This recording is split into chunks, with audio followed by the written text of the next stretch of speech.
Hello, thank you for joining me. This is What I've Been Thinking. I am Marcus Cage, and in this video, I wanted to talk about firearms. I'll keep this video quick because there's not very much to tell about this story. Of course, whenever there are times of unrest in the country, whenever there are times of recession or economic hardship, one of the first things that you normally see is gun sales, ammunition sales, and things like that start to go up. It's not always just rifles. A lot of times it could be bow and arrows. It could be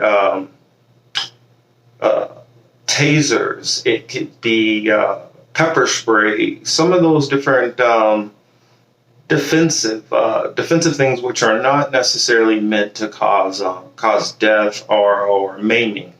The figure which I just recently heard is that the number is up 136% from last year.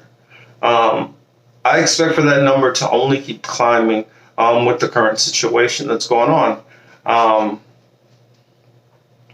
My feelings about that is I feel that it is something that if you are not a gun owner or not very comfortable with firearms or weapons in general, I do advise at least looking into some of the defensive things, whether that's pepper spray, whether that's mace, whether that's a taser, whether it is upgrading your security systems, whether it's trying to go around and look for weak points within your house. If you see that, well, I normally keep all my windows locked at night, but you normally leave, say, a second story window open because maybe it leaves air into a part of the house which normally stays pretty warm.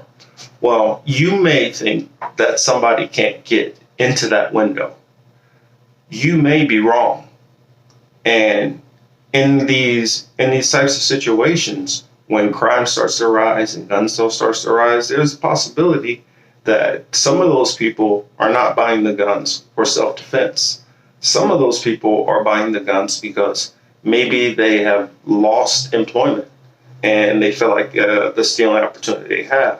Some people may feel like they can't get employment, so they've given up and they've resorted to nefarious actions. Especially if you live in a major city. I currently live in LA County, LA metro area. It is a city full of millions of people.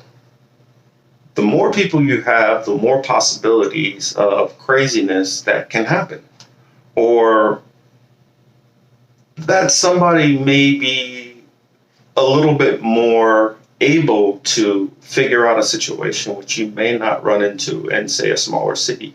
You may have somebody with the will to go in and rob and break into your house, but maybe they might not have the training with alarm systems and things like that. So it might limit the amount of people who might try to mess with your alarm system or things like that. Well, when you're in a larger city, you have more layoffs and things like that, more people who switch from jobs to jobs. Certain jobs don't pay as much as others, so you have people gaining valuable skills, but maybe not maintaining gainful employment. It starts to lead to situations where people make we'll say sketchy choices. And when you're in that environment, you have to know it and prepare for it. Now, I'm not telling you what you should use. I mean, for instance, one thing I've always been fond of is you could buy a shotgun. You could decide to not keep it loaded. I've known people which 20, 30 years, they've kept a shotgun, never, ever, ever put any kind of ammunition in it. but they pulled it out and they racked it a couple of times. And that noise was enough just to scare somebody off.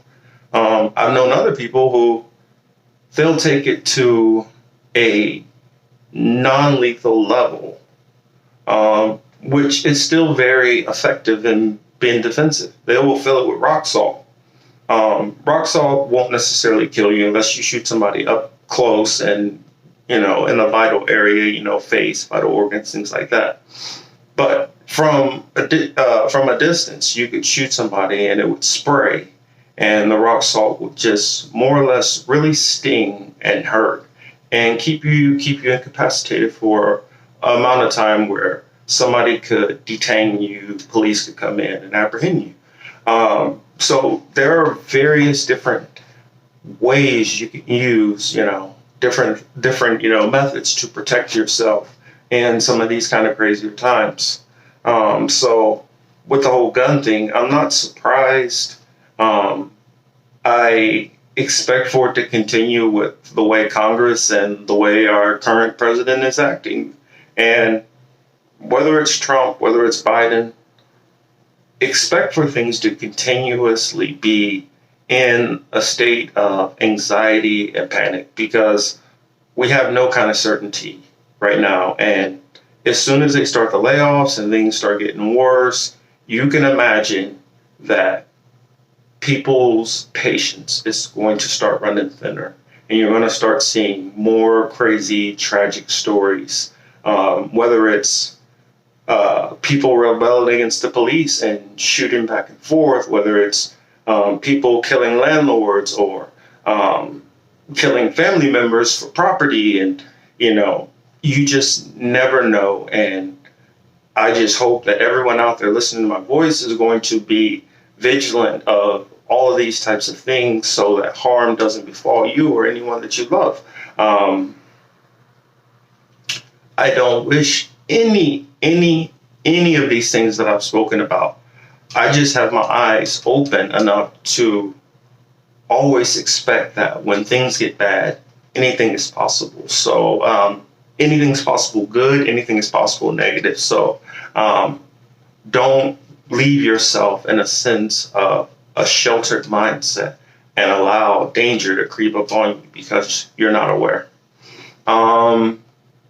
That said, I will leave it there. Thank you.